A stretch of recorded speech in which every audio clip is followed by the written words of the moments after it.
हरे कृष्णा दोस्तों। तो दोस्तों, आज मैं आया हूँ आप सभी के बीच एक नई वीडियो लेकर। और इस वीडियो में मैं श्रीमद् भागवत गीता हिंदुओं के महानतम ग्रंथ का परिचय आप सभी के बीच हिंदी के सरल शब्दों में प्रस्तुत करने का प्रयास करूँगा। श्रीमद् भागवत गीता हिंदुओं के महाकाव्य महाभारत का एक महत्वपूर्ण एवं अभिन्न अंग है। गीता का उपदेश महाभारत के भीष्म पर्व का एक अंग है। श्रीमद् भागवत गीता में 18 अध्याय है व 18 अध्यायों में 700 श्लोक है। गीता की पृष्ठभूमि कौरवों और पांडवों के बीच हुआ महाभारत का ऐतिहासिक युद्ध है। धृतराष्ट्र के बड़े पुत्र दुर्योधन ने पांडवों को उनके अधिकार वाले राज्य उन्हें लौटाने से मना कर दिया था। पांडवों ने अपने राज्य वापस पाने के लिए बहुत कोशिशें की, कई शांतिपूर्ण प्रयास भी किए। भगवान श्री कृष्ण को अपना दूत बनाकर कौरवों के पास भी भेजा, लेकिन दुर्योधन फिर भी नहीं माना। अपने राज्य को पुनः प्राप्त करने के पांडव पुत्रों के सभी प्रयास असफल रहे। तब उनके पास एक ही रास्ता बचा था, वह था युद्ध करके अपने राज्य को वापस पाना। अतः पांडवों ने अपने राज्य को पाने के लिए युद्ध करने का निश्चय किया। कुरुक्षेत्र, जो कि वर्तमान में हरियाणा में स्थित है, वहाँ पर कौरवों और पांडवों की सेना के बीच युद्ध हुआ। कौरवों और पांडवों की सेना युद्ध के लिए एकत्रित हुई। पांडव सेना का प्रमुख योद्धा अर्जुन था, जो कि महाभारत के समय का सबसे श्रेष्ठ धनुषधारी था। सबको विश्वास था कि अर्जुन ही वह युद्ध पांडवों को जितवा सकता है। इस युद्ध में भगवान श्री कृष्ण स्वयं अर्जुन के सारथी बने। लेकिन जब युद्ध शुरू होने वाला था, तब अर्जुन अपने पितामह, गुरुजन, सगे संबंधी, मित्र तथा अन्य स्वजनों को कौरवों की सेना में अपने सामने देख उन्हें उस युद्ध में मारने के विचार से विचलित हो जाता है। मोह के कारण उसके मन में संदेह उत्पन्न हो गया और वह अपने कर्तव्य से डगमगा गया। उसने युद्ध लड़ने से मना कर दिया और हताश विषादग्रस्त होकर युद्ध के मैदान में शस्त्र छोड़ अपने रथ में बैठ गया। तभी उस हताश और दुखी मन वाले अर्जुन को भगवान श्री कृष्ण ने वही युद्ध के मैदान में ही दोनों सेनाओं के बीच गीता का उपदेश दिया।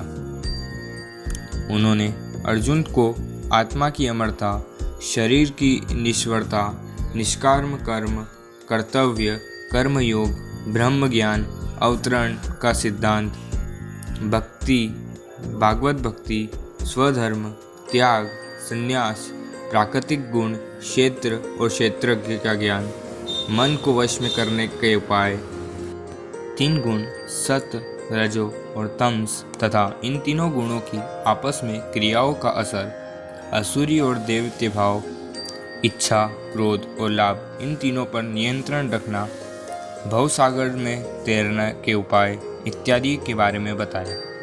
उन्होंने अपनी देवी विभूतियों का भी वर्णन किया और अंत में अर्जुन को अपनी शरण में लेने और उसे सब पापों से मुक्त करने का आश्वासन देकर अपना उद्देश्य पूर्ण किया।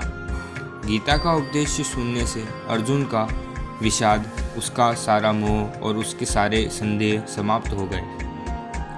उसकी कर्तव्य भावना फिर से जागृत हुई और वह निष्काम भाव से युद्ध लड़ने को तैयार हो गया।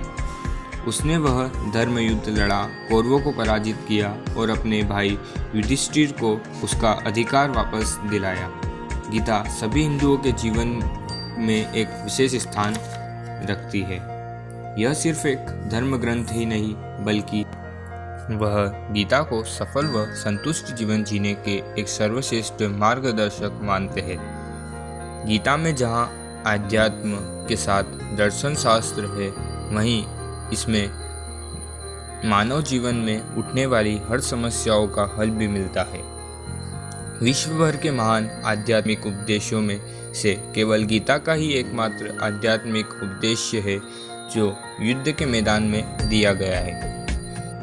भागवत गीता हमें बताती है कि हमें युद्ध सिर्फ बाहर वाले शत्रु से नहीं लड़ना है, बल्कि हमें युद्ध अपने अंदर बसे हुए शत्रु से लड़ना है। गीता साधारण मनुष्य के जीवन का सारा संदेह एवं अज्ञान दूर करती है।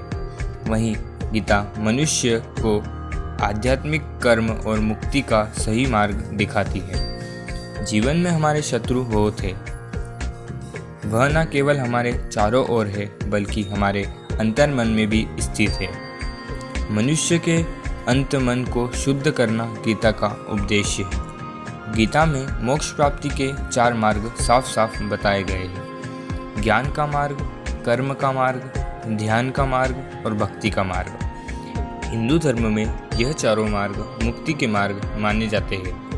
विश्व भर के सारे धार्मिक उद्देश्यों में से केवल गीता का ही एकमात्र ऐसा उपदेश है जो हमें मुक्ति के मार्ग बताकर इससे किसी भी मार्ग को अपना मार्ग चुनने की आज़ादी देता है। दोस्तों, मैंने श्रीमद् भागवत गीता हिंदुओं के महानतम ग्रंथ का परिचय आप सभी के बीच हिंदी के सिंपल एवं स्पष्ट शब्दों में प्रस्तुत करने का प्रयास करा।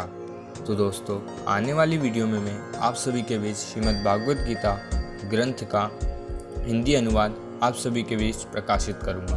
तो दोस्तों, आज आप भी मेरे इस सफ़र में जुड़े रहने के लिए नीचे दिए गए सब्सक्राइब बटन पर क्लिक कीजिए और बेल आइकन को दबा लीजिए ताकि मेरी आने वाली वीडियोस की नोटिफिकेशन आप सभी को मिल सके।